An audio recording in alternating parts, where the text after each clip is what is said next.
शब्दार्थ, अनुवाद एवं भावार्थ ही डिवाइन ग्रेस ऋषि भक्ति वेदांत स्वामी श्रील प्रभुपाद जी के द्वारा। श्रील प्रभुपाद की। स्कंद 3 अध्याय 10 श्लोक संख्या 26। अर्वाकस्त्रतु नवमः क्षतरेक विधो नृणाम रजो अधिकाः कर्मपरा दुखे च सुखमानिनः। अर्वाक नीचे हाँ એટલે પછી બોલ પેલા અચ્છા ઓકે શ્લોક સંખ્યા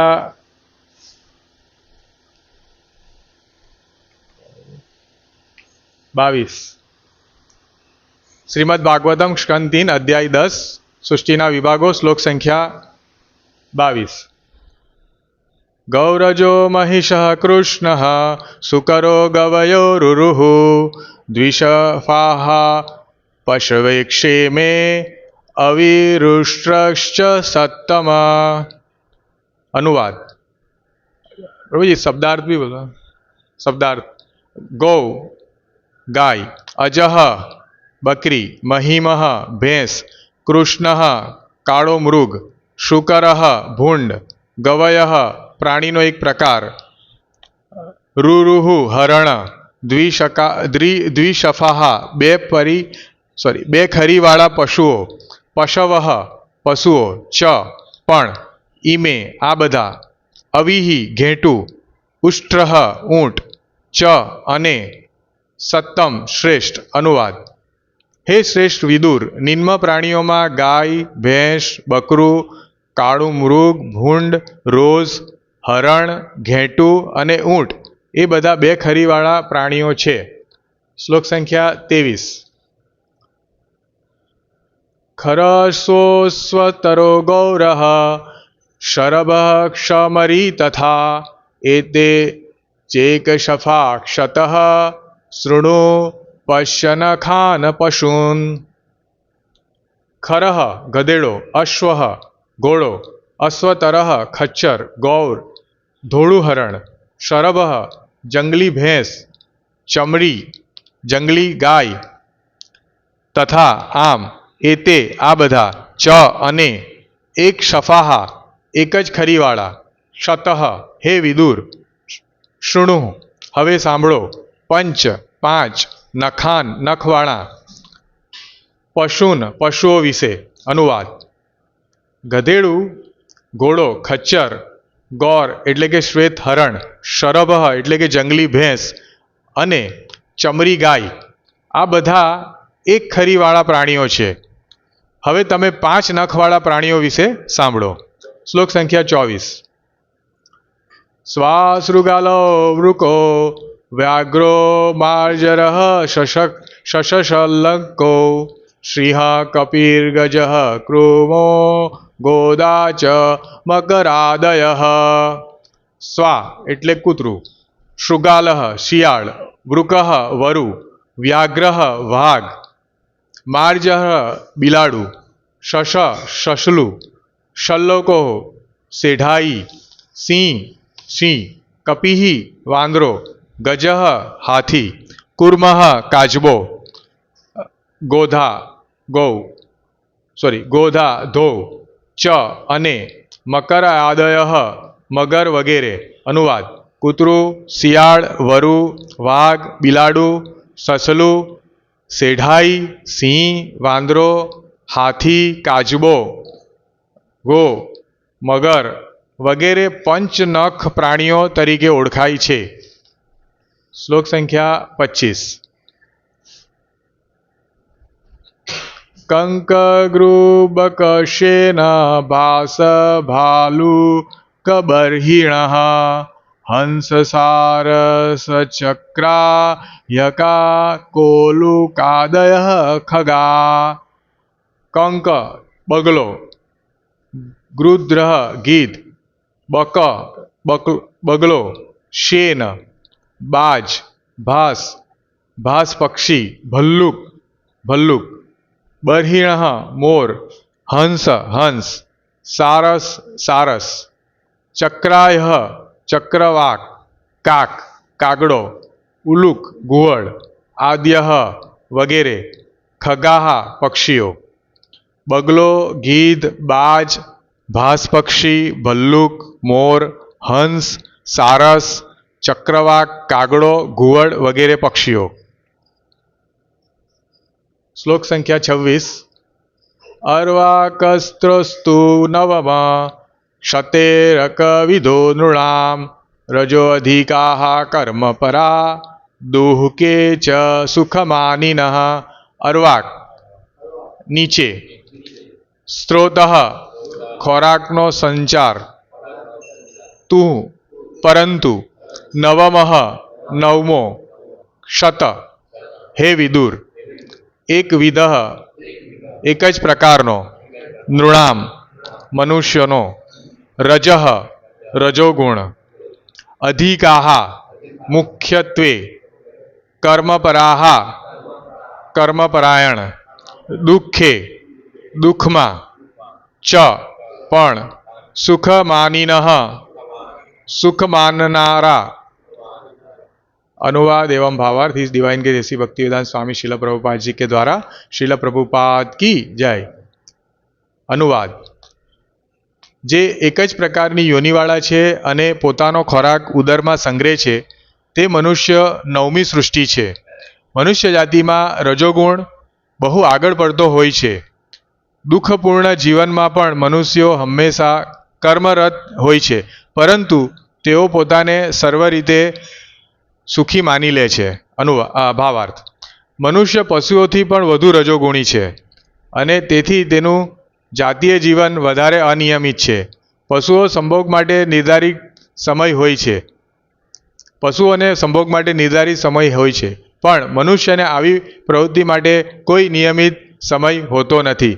સંસારિક દુઃખોથી મુક્તિ મેળવવા માટે મનુષ્યને ઉચ્ચ અને ઉન્નત ચેતન અવસ્થાની દેણગી મળેલી છે, પણ તેના અજ્ઞાનને કારણે તે માને છે કે જીવનની સુખ સગવડો વધારવા માટે જ તેને ઉચ્ચ ચેતના મળી છે. તેથી આધ્યાત્મિક સાક્ષાત્કારને બદલે આહાર, નિંદ્રા, ભય અને મૈથુન જેવી પાશવી વૃત્તિઓ પાછળ તેની બુદ્ધિનો દુરુપયોગ થાય છે. ભૌતિક સુખોમાં આગળ વધવાથી મનુષ્ય પોતાની જાતને વધુ દુઃખાવસ્થામાં મૂકે છે, પરંતુ માયાશક્તિના મોહથી તે ભારોભાર દુઃખમાં હોવા છતાં પોતાને સદા સુખી માને છે. મનુષ્ય જીવનની આવી ભારે દુઃખાવસ્થા પશુઓ દ્વારા ભોગવાતા કુદરતી સગવડભર્યા જીવનથી ભિન્ન હોય છે. ઓમ અજ્ઞાનતિમિરાંધસ્ય જ્ઞાનાંજન શલાકયા ચક્ષુરુન્મિલિતસ્યેન તસ્મૈ શ્રી ગુરુવે નમઃ. નમો વિષ્ણુપાદાય કૃષ્ણપ્રેષ્ઠાય ભૂતલે શ્રીમદ ભક્તિ વિકાસ સ્વામિનિતિ નામિની. નમો વિષ્ણુપાદાય કૃષ્ણપ્રેષ્ઠાય ભૂતલે શ્રીમદ ભક્તિ વેદાંત સ્વામિનિતિ નામિની. નમસ્તે સારસ્વતે દેવે ગૌરવાણી પ્રચારિણી નિર્વિશેષ શૂન્યવાદી પાશ્ચાત્ય દેશતારિણી. જય શ્રી કૃષ્ણ ચૈતન્ય પ્રભુ નિત્યાનંદ શ્રી અદ્વૈત ગદાધર શ્રીવાસાદિ ગૌર ભક્તવૃંદ. હરે કૃષ્ણ કૃષ્ણ કૃષ્ણ હરે હરે, હરે રામ રામ રામ હરે હરે. તો હવે આપણે ઉન્નત એકદમ જે અવસ્થા છે એવા પ્રાણીની રચના કરી અને એના વિશે વિદુરજીને સમજાવે છે મૈત્ર મુનિ. તો આપણે આગળ જોયું એ પ્રમાણે થોડુંક બ્રીફ લઈ લઈએ કે 9 જે સર્જન છે, 6 સર્ગ અને 3 વિસર્ગ. તો સૌથી પહેલાં મહત્વત્વ ની રચના થાય છે, ત્યાર પછી અહંકારની રચના, ત્યાર પછી તન્માત્રા એટલે ઇન્દ્રિયોના વિષયો, પછી તેમાંથી સત્વગુણની પ્રક્રિયા થતાં એમાં દેવતાઓનું સર્જન, પછી અજ્ઞાનમય અંધકાર અને એ 6ઠું સર્જન, અને ત્યાર પછી વૃક્ષો, પ્રાણીઓ 6, 7 અને 7, 8 અને 9મું સર્જન ચોથું જ્ઞાન, સોરી તન્માત્રા, ચોથું જ્ઞાન. અને ત્યાર પછી 5મી જે સૃષ્ટિ છે દેવતાઓ સત્વગુણમાં, પછી અંધકાર 6ઠ્ઠી સૃષ્ટિ, અને પછી વૃક્ષો, પ્રાણીઓ, અને છેલ્લે 9મી સૃષ્ટિ જે છે એ મનુષ્યની છે. તો આપણે જોઈએ છે કે જેવી રીતે આપણને નાના હતા ત્યારે આપણને ભણાવવામાં આવતું હતું કે કેવી રીતે બધા જીવોની ઉત્પત્તિ થઈ, અને ખાસ કરીને ડાર્વિનવાદ આપણને ભણાવવામાં આવતો હતો કે પ્રાણીઓ એટલે પહેલાં અમીબા એક કોષવાળો જીવ આવ્યો, એમાંથી ધીરે ધીરે ઉત્ક્રાંતિ થઈ, અને પછી જળચર આવ્યા, પછી પક્ષીઓ આવ્યા, પછી પ્રાણીઓ આવ્યા, અને મનુષ્યો આવ્યા. એ રીતે આપણને સમજાવવામાં આવતું હતું. પરંતુ ખરેખર ઉત્ક્રાંતિ થઈ હોય તો હમણાં તો બધા જ મનુષ્યો, એટલે કહેવાનો મારો ભાવ છે કે બધા જીવો નાશ પામ્યા હોય, ને જે અત્યારનો જીવ છે એ જ રહ્યો હોય, બાકીના જીવો પણ રહ્યા છે. એટલે ઉત્ક્રાંતિવાદમાં ઘણા બધા ભેદ છે અને ખોટો છે. ઉત્ક્રાંતિવાદ માટે શરૂઆતમાં જ ડાર્વિન એના પુસ્તકમાં લખે છે કે મેં આના માટે કોઈ વૈજ્ઞાનિક કારણો કે વૈજ્ઞાનિક રીતે નથી આ સંશોધન કર્યું, મારા અનુભવો છે. તો અનુભવો તો પોતાને જે ખરું લાગે એના પર આધારિત હોય છે. અનુભવો એના કોઈ આધાર હોતો નથી. એટલે આ આખો ડાર્વિનવાદ ચલાવવામાં આવ્યો આટલા વર્ષો સુધી, ને નાસ્તિકવાદ ચલાવવામાં આવ્યો. જ્યારે આપણે ખરેખર બાળકોને આ સમજાવવું જોઈએ કે કેવી રીતે બધા જીવોની ઉત્પત્તિ થાય, ને કેટલું સાયન્ટિફિક છે આમાં, આપણને એકદમ સાયન્ટિફિક ખબર પડે છે કે કેવી રીતે જીવોની ઉત્પત્તિ થઈ. અને સૌથી વધારે ઉન્નત જીવ ઇન્દ્રિયોને અવસ્થામાં જોઈએ આપણે પ્રભુજીએ જે લાસ્ટ 2 લેક્ચરમાં સમજાવ્યું કે વૃક્ષો છે થોડી ઘણી ચેતના હોય છે, એને દુઃખ થાય છે વૃક્ષોને, અને થોડી ઘણી ચેતના છે. ત્યાર પછી પશુઓ છે તો એ લોકોનું ઊંઘવું ખાલી પોતાના શારીરિક કાર્ય માટે એ લોકો કાર્યરત રહે છે જીવનભર, કે ખાવું અને ઊંઘવું. એ લોકોની બુદ્ધિ બહુ વિકસિત હોતી નથી, અને એ લોકો ભૂલી જાય છે, અને એ અનુભવો થાય છે એ ભૂલી જાય છે. જ્યારે આ જે સૃષ્ટિ કરી છે ભગવાને, તો એમાં ખાસ અહીંયા લખ્યું છે શીલા પ્રભુપાદજીએ કે આમાં ખાસ કરીને ઇન્દ્રિયો જે કહેવાય ને એ વિકસિત ઇન્દ્રિયો આપી છે ભગવાને. તો જેવી રીતે કોઈ મોટો અધિકારી હોય એને ઘણા બધા રાઇટ્સ હોય છે, ઘણા હક હોય છે નિર્ણયો લેવાના, પરંતુ એની સાથે એની ફરજ પણ એટલી જ મોટી હોય છે. તો જેવી રીતે આપણને આટલી બધી ઇન્દ્રિયો આપી, 5 કર્મેન્દ્રિય, 5 જ્ઞાનેન્દ્રિય, એનું મૂળ કારણ જે છે એ સમજવાની જરૂર છે કે ઇન્દ્રિયો કેમ આપી. તો આપણને આખું આપણે આ સમજીએ કે આપણને કેમ ઉત્પત્તિ થઈ આપણી, અને ઇન્દ્રિયો આપણે કેમ આટલા બધા વિકસિત બનાવ્યા, તો આપણને ખબર પડે કે આપણી ફરજ શું છે. તો અહીં આપણે જોઈએ છે કે આપણી જે ઇન્દ્રિયો છે એ આપણા માટે, આપણને આત્મ સાક્ષાત્કાર માટે આપવામાં આવી છે. જો ઇન્દ્રિયો ના હોય, આપણે જોઈએ છે આગલી બધી યોનિમાં એટલો એ જે જીવ છે એ પોતે આત્મ સાક્ષાત્કાર કરી નથી શકતો, કારણ કે એને ઇન્દ્રિયો નથી મળી. દાખલા તરીકે તમે જો વૃક્ષ છે તો એ પોતે ચાહે તો પણ નહીં કરી શકે આત્મ સાક્ષાત્કાર. પ્રાણીઓ છે તો એ પણ નહીં કરી શકે, કારણ કે એને અથવા તો બ્રહ્મ જિજ્ઞાસા અને આ ઇન્દ્રિયોનો લાભ નથી. તો આપણને લાભ મળ્યો છે ઇન્દ્રિયોનો, પરંતુ શું થાય છે કે જે રીતે ભૌતિક પ્રકૃતિ એવી છે, ખાસ કરીને મનુષ્ય પ્રકૃતિ, આમાં લખ્યું છે કે મનુષ્યમાં રજોગુણ બહુ આગળ પડતો હોય છે. એટલે આપણી જે બંધારણીય, એટલે આપણું જે રજોગુણવાળું બંધારણ છે મનુષ્યનું, અને એને કારણે ઇન્દ્રિયો ખાસ કરીને રજોગુણ માટે લાલાયિત રહે છે કે ક્યાંથી વિષય ભોગ મળે. રજોગુણ એટલે ખાસ કરીને જાતીય સુખ રજોગુણમાં આવે છે. તો અહીં આપણે જોઈએ છે કે રજોગુણમાં રહેવાને કારણે એનો શું અનુભવ છે કે ગમે તેટલું દુઃખી હોય ને તો પણ પોતાને સર્વ રીતે સુખી માને છે. આ રજોગુણનું કારણ છે. મનુષ્ય યોનિમાં જીવ શું કરે છે, રજોગુણનું આવરણ હોવાથી હંમેશા દુઃખ પડે છે, વારે વારે દુઃખમાં એ અનુભવે છે દુઃખ, પરંતુ એ પ્રાણી જેવી રીતે ભૂલી જાય છે એ રીતે આ કહેવાનો મતલબ એ છે કે આ દ્વિપાદ પશુ જેવું છે, દ્વિપાદ પશુ, કે એ પણ પ્રાણી જેવો જ ગુણ થઈ ગયો કે એને દુઃખ હોવા છતાં પણ એ ભૂલી જાય છે અને પોતાને સર્વ રીતે સુખી માને છે. શીલા પ્રભુપાદજી ભાવાર્થમાં લખે છે કે મનુષ્ય પશુઓથી પણ વધુ રજોગુણી હોય છે, અને તેનું જાતીય જીવન વધુ અનિયમિત છે. પ્રાણીઓમાં એવી રીતે અમુક ઋતુ હોય છે, અને એ પ્રમાણે એ લોકોની જે જાતીય જીવનની વ્યવસ્થા ભગવાને જે રીતે કરી છે કે આ ઋતુમાં જાતીય જીવન એ લોકો ભોગવે, પછી બીજી ઋતુ આવે ત્યારે બાળકોનું પાલન થાય, એ રીતે જેવી રીતે આપણે ઋતુ બદલાય એવી રીતે એ લોકોનું અમુક સમયમાં જ એ લોકો આપણે જોઈએ છે અમુક પ્રાણીઓનો અમુક સમય થાય ત્યારે બચ્ચા આવે છે, પરંતુ મનુષ્યનું આ રીતનું નથી. એટલે મનુષ્ય વધારે અનિયમિત છે જાતીય જીવનમાં, જેથી કરીને મનુષ્યમાં સંભોગ માટે નિર્ધારિત સમય હોતો નથી. અને એટલા માટે જ શીલ પ્રભુપાદજી લખે છે કે આ બહુ વધારે અનિયમિતતા હોય છે અને તેથી જ એ વધારે રજોગુણી છે. સંસારી દુઃખોથી મુક્તિ મેળવવા માટે મનુષ્યને ઉચ્ચ અને ઉન્નત ચેતના અવસ્થાની દેણગી છે. આપણને એમ જ બધું મળી ગયું છે. આ ચેતના જે છે ભગવાનની કૃપાથી મળી છે આપણને ચેતના. બાકી તમે જુઓ આ બધા સર્જન થયા તો એમાં કોઈને આટલો વિશેષ લાભ નથી આપ્યો જેટલો ભગવાને મનુષ્યને આપ્યો છે. જેથી જ કહેવાય છે કે મનુષ્ય યોનિ એ બહુ યોગ્ય યોનિ છે કે જેમાંથી આપણે ચાહીએ, આપણે જો નિશ્ચય કરીએ તો આપણે પોતાના ચેતનાને ઉન્નત કરી શકીએ છીએ. પ્રાણીઓ પોતાની ચેતનાને ઉન્નત નથી કરી શકતા.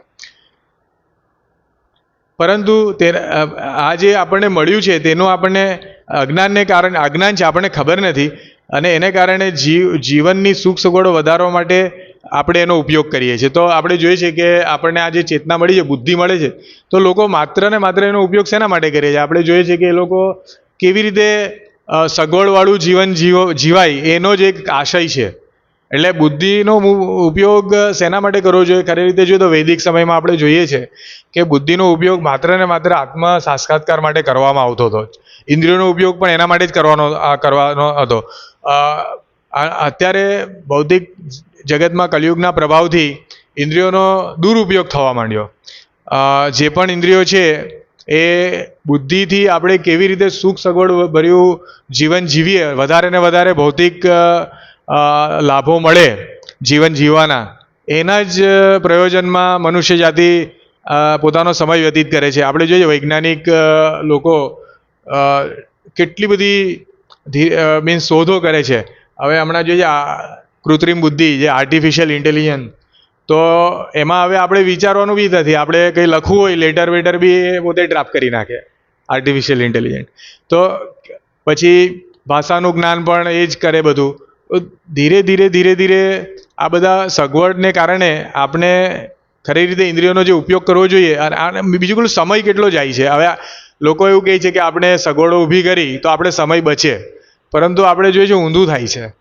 અને ઘણા વૈજ્ઞાનિક લોકો જે છે અથવા તો જે ભૌતિકવાદી લોકો છે, તો એ લોકો કહે છે કે વિજ્ઞાનને કારણે કેટલી સુખ સગવડ વધી, મનુષ્યને આરામનો સમય વધ્યો. પરંતુ ખરી રીતે જોતાં આપણે જ પોતે અનુભવીએ છીએ કે એકચ્યુઅલી આરામ ઘટી ગયો છે. પહેલાંના સમયમાં લોકો જે વૈદિક જીવન હતું તો ખેતી પશુપાલન કરતા હતા, તો એની ઋતુ આવતી હતી. તો એક ઋતુમાં સમજો મોન્સૂન હોય, જ્યારે વરસાદ આવતો હોય ત્યારે વધારે કામ હોય, કારણ કે વાવણી કરવાની હોય છે.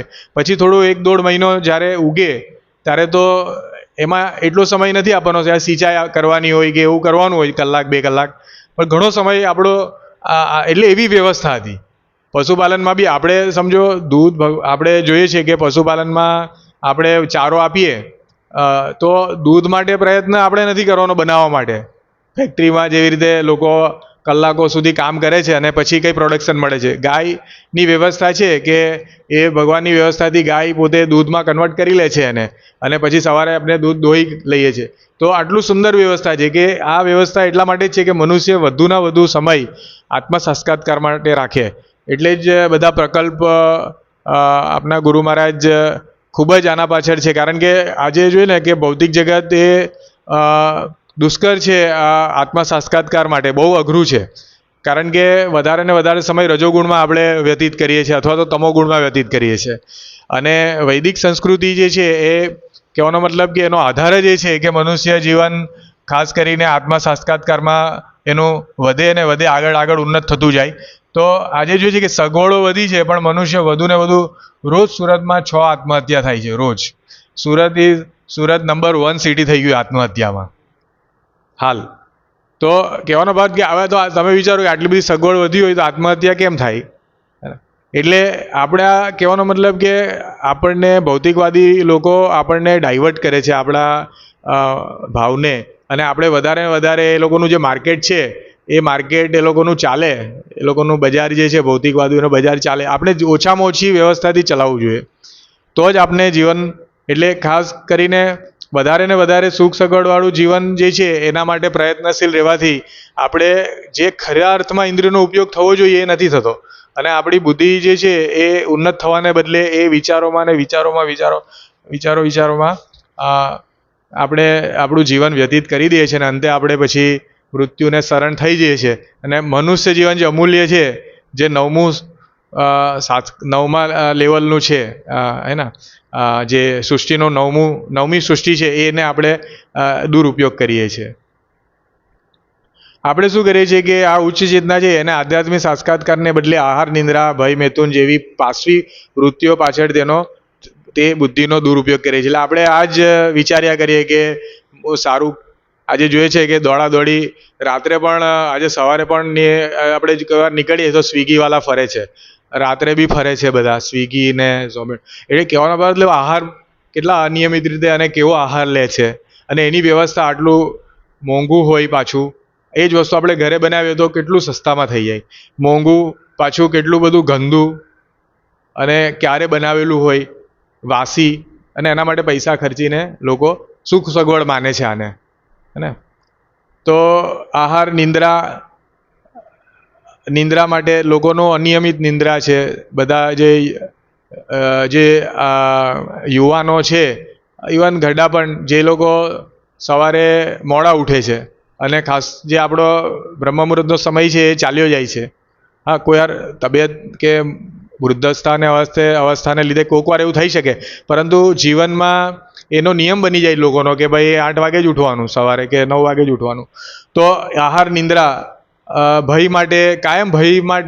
ભય રહેવાને કારણે આપણે હંમેશા વિચારીએ છીએ કે મને ભયમાંથી મુક્તિ મળે એવું કંઈ હું પ્રયોજન કર્યા કરું, ઇન્સ્યોરન્સ લેવું કે આમ કરું તેમ કરું, અને એના જ પ્રયત્નમાં જીવન જાય છે. અને જાતીય જીવન જેવી પાશવીય વૃત્તિઓમાં મનુષ્ય પોતાનું જે આટલું સરસ બુદ્ધિ આપી છે એનો દુરુપયોગ કર્યા કરે છે. પરંતુ માયાશક્તિના મોહથી તે બારોબાર દુઃખમાં હોવા છતાં પોતાને સદા સુખી માને છે.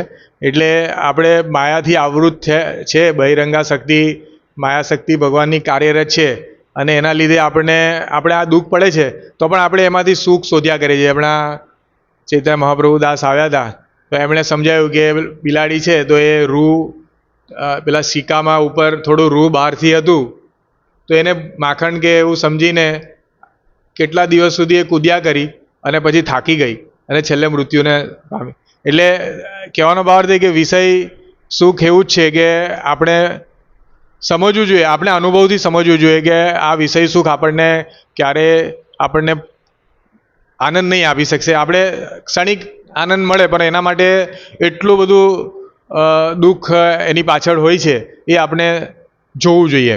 તો મનુષ્ય જીવનની આવી ભારે દુઃખ અવસ્થા પશુઓ દ્વારા ભોગવાતા કુદરતી સગવડ ભર્યા જીવનથી ભિન્ન હોય છે. પશુઓનું જીવન કુદરતી રીતે સગવડ ભર્યું છે, એટલે ભગવાને એની વ્યવસ્થા કરી છે. આપણે જોઈએ છે, મેં કીધું એ પ્રમાણે આગળ બી, કે અમારા સોસાયટીમાં જ એક આંબો છે મારા ઘરની થોડીક પાછળ, તો એટલી બધી કેરી લાગે છે એવી રીતે. તો કહેવાનો ભાવ છે કે ભગવાને બધી વ્યવસ્થા પશુ માટે કરી છે, સગવડ ભર્યું જીવન છે પશુઓનું.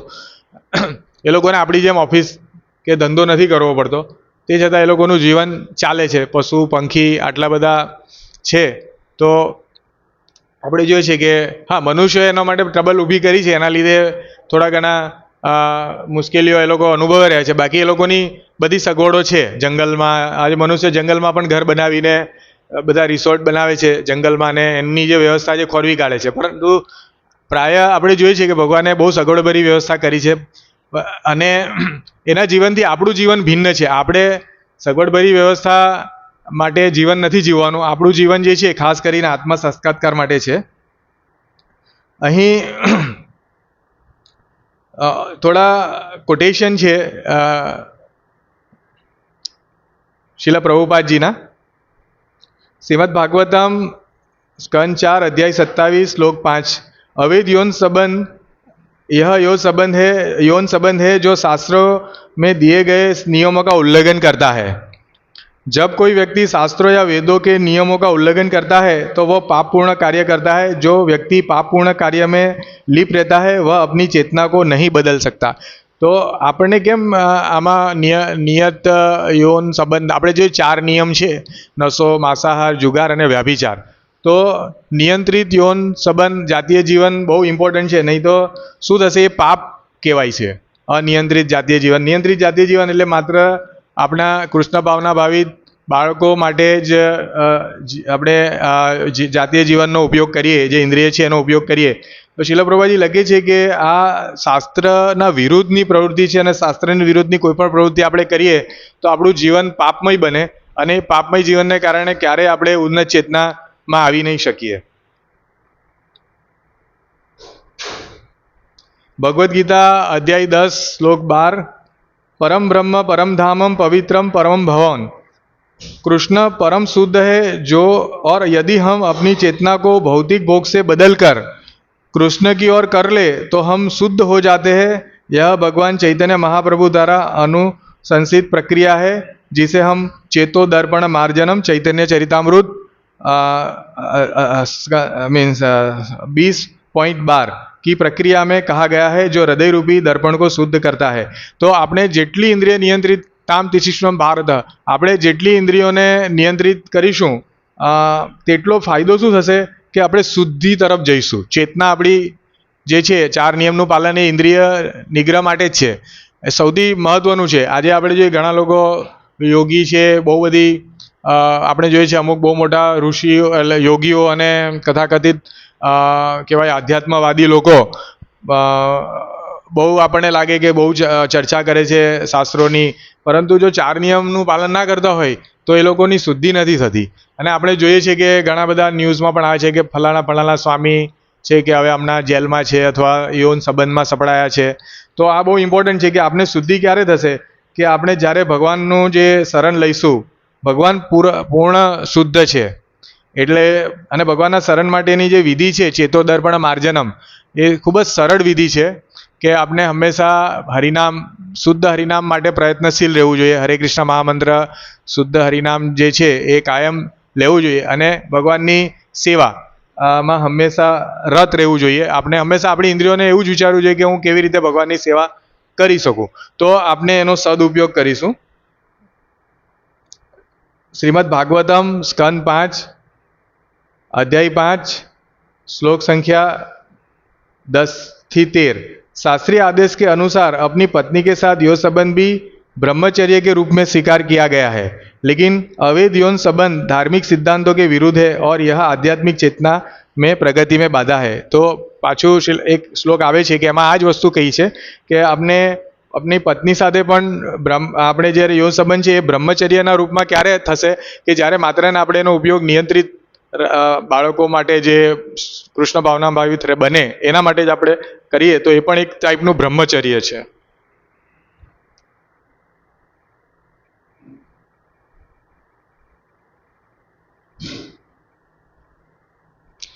श्लोक संख्या मीन्स अध्याय 5 श्रीमद भागवतम अध्याय 5 श्लोक संख्या 14 अध्याय 14 श्लोक संख्या 9 तात्पर्यમાં લખ્યું છે, નો અનુવાદ છે. एक व्यक्ति अवैध यौन संबंध का आनंद लेता है और अपनी अंधी कामुक इच्छा के कारण यह सोचता है कोई भी उसे नहीं देख रहा है, लेकिन यह अवैध यौन संबंध भगवान के पूर्ण अस्तित्व के प्रतिनिधियों द्वारा पूरी तरह देखा जा सकता है. अवैध यौन संबंध कभी भी क्षमा नहीं किया जाता है, और जो लोग इसमें लिप्त होते हैं उन्हें जीवन ભર દંડિત કિયા જાતા હૈ. એટલે કહેવાનો આપણે લાગે કે આપણે અવૈધ યૌન સંબંધ છે કોઈ જોતું નથી. આજે બહુ વધી ગયું છે આ કહેવાય ને સોશિયલ મીડિયા ને એને કારણે. પહેલાંના સમયમાં સ્ત્રીઓ, શીલ પ્રભુપાદજી લખે છે કે મારા માતાજી પણ એક જગ્યાએથી બીજી જગ્યાએ જતા તો પાલખીમાં એમને લઈ જવામાં આવતો, એ ટાઈપનું અવસ્થા હતી. આજે જે સોશિયલ મીડિયા જે છે ફેસબુક ને એના માધ્યમથી લોકોની કનેક્ટિવિટી બહુ વધી છે, અને પછી આપણે રોજ જોઈએ છે કે અવૈધ યૌન સંબંધ જે છે વ્યાભિચારને વધારે પ્રાધાન્ય આપે છે લોકો, અને એમાં સપડાઈ જાય છે. તો આપણે લાગે છે કે કોઈ જોતું નથી, આપણે આ બધું કરીએ છીએ કોઈ જોતું નહીં, પણ 10 દિશાઓ ભગવાનના પ્રતિનિધિ દેવતાઓ એ ભગવાનના પ્રતિનિધિઓ છે. એ સમય જે કાળ જે આપણે કહીએ છીએ એ હંમેશા આપણી જોઈ છે, અને એ પછી આપણને જોઈ છે અને આપણને દંડિત કરે છે. તો આપણે જોઈએ છીએ કે મુખ્ય આ શીલા પ્રભુપાદજી લખે કે રજોગુણી પ્રવૃત્તિ ઘટાડવી જોઈએ અને મુખ્ય આમાં લખ્યું છે કે અ, જે જે જાતીય જીવન છે એને કેવી રીતે આપણે નિયંત્રિત કરી શકીએ એ બહુ ઉપયોગી અભ્યાસ છે. અને મુખ્ય આમાં કરવા માટે બહુ આપણે પ્રયત્ન યોગીની જેમ નથી કરવાનો. બહુ સરળ છે કે આપણે 4 નિયમનું પાલન કરીએ, 16 માળા કરીએ અને મંગળા આરતી કરીએ તો એનાથી આપોઆપ જ આ ધીરે ધીરે ધીરે ધીરે ધીરે આપણું ઇન્દ્રિયો જે છે, જેવી રીતે સાપમાંથી ઝેર નીકળી જાય તો વિષેલો રહેતો નથી, અને એ રીતે આપણી ઇન્દ્રિયોનું જે ઝેર છે, વિષયરૂપી ઝેર છે, બરાબર, એ નીકળી જાય તો આપણી ઇન્દ્રિયોનું જે કહેવાય ને મૂળ કાર્ય જે છે એ ભગવાનની સેવામાં આપણે એને લગાડી શકીએ. તો બહુ સરળ ઉપાય છે આમ જોવા જઈએ તો કરવા માટે, પરંતુ આપણે એના માટે નિશ્ચય કરવો પડશે. અને આપણે જોઈએ છે કે જે ભક્તો આવે છે મંગળા આરતીમાં નિયમિત, જે સાધના અને સેવા નિયમિત કરે છે, તેને આ બહુ પ્રોબ્લેમ ઘટી જાય છે ધીરે ધીરે. બાકી લોકો આમાં સપડાઈને આ બહાર નથી આવી શકતા અને એને લીધે ચેતના એ લોકોની વિકસિત નથી થતી. બહુ વર્ષો સુધી પણ એ કરવા છતાં પણ ચેતના વિકસિત નથી થતી. હરે કૃષ્ણ. શ્રીમદ ગ્રંથરાજ ભાગવતમ કી જય. વાંછા કલ્તરુભ્યશ્ચ કૃપા સિંધુભ્યૈવ